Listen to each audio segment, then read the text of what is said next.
you decided to start posting about what exactly? Traditional values, the lies of modern feminism and how they've poisoned young women in society.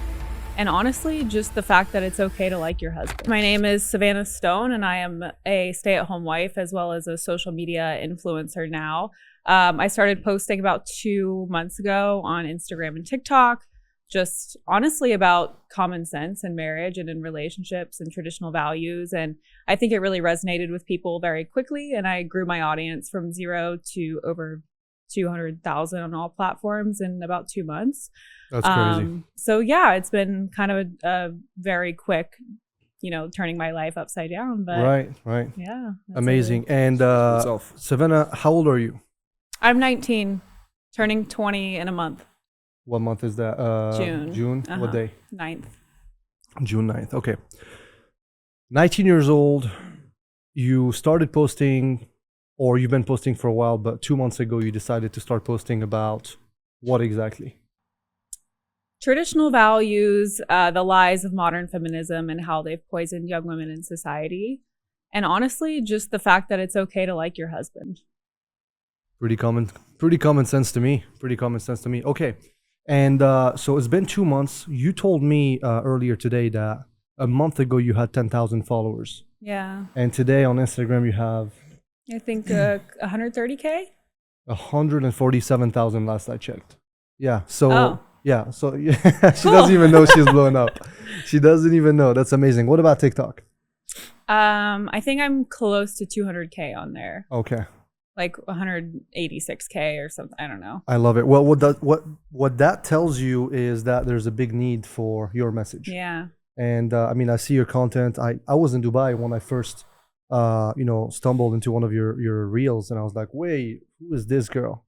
And that's when I reached out and I wanted to do a podcast with you, because I think a lot of people need to hear that kind of message. It's lacking right now in society. And I honestly, feminism is supposed to be pro-women, but I feel like feminism actually against women. Yeah, it doesn't empower them, it confuses them. Well, 100%. and most of the ones that I've met, that I know, that I've talked to, they're miserable. Yes. That's just the truth. They're really miserable after a certain age, especially when they're in their prime. They think they have all the time in the world. They slow play their cards. And then by the time they hit 30, they realize that, holy shit, what am I doing with my life?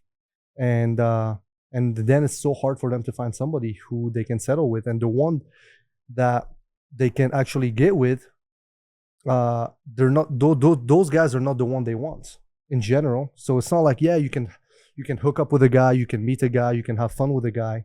But usually it's very hard for them to get married. Correct. Why is that? Well, I mean, it's what society pushes, right? Like, you graduate high school, you've got to go get a college degree, and you can't get married until you have that college degree. That's what my parents told me growing up, by the way, was Really? you have to get your college degree before you get married. So society teaches that to women. Like, okay, well, you have to use your 20s and use your teens to accomplish as much as possible. And children are an inconvenience, and marriage is an inconvenience because it stops you from being as productive as possible.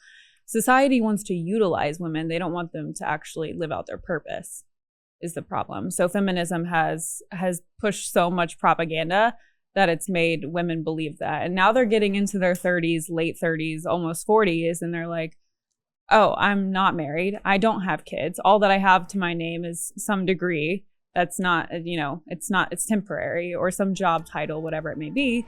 And then they end up miserable, and they look at all these young women and they're like, damn, I wish I would have just gotten married.